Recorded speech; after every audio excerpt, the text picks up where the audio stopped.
هل من قال أستغفر الله العظيم الذي لا إله إلا هو الحي القيوم وأتوب إليه 7 مرات غفر له ذنبه ولو كان كزبد البحر؟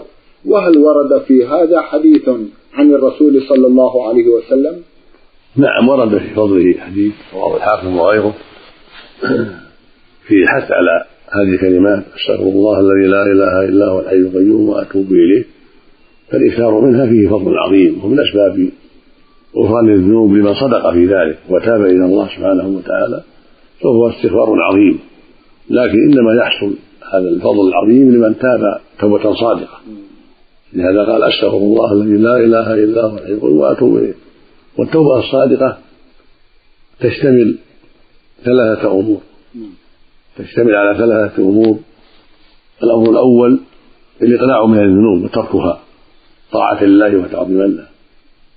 الأمر الثاني الندم على ما مضى منها والأسف والحزن على ما مضى منها. الأمر الثالث العزيمة الصادقة ألا يعود فيها. فإذا تاب هذه التوبة كفر الله خطاياه مطلقا كبيرة أو صغيرة. وهناك شرط رابع: إذا كانت المعصية تتعلق بحق المخلوقين فلا بد من رد الحق إلى أهله. إذا كان دين أو ظلام، يعني أخذ مال الإنسان أو سرقة أو ما أشبه ذلك، لا بد من رد المال إلى مستحق أو تحلله من ذلك. فالحاصل أن من تمام التوبة من حق المخلوقين أن يعطيهم حقهم أو يتحلل لهم من ذلك، فإذا سامحوا سقط حقهم. فلا تتم التوبة من حق المخلوق إلا بإعطائه حقه أو استحلاله. فإذا سامح وحلل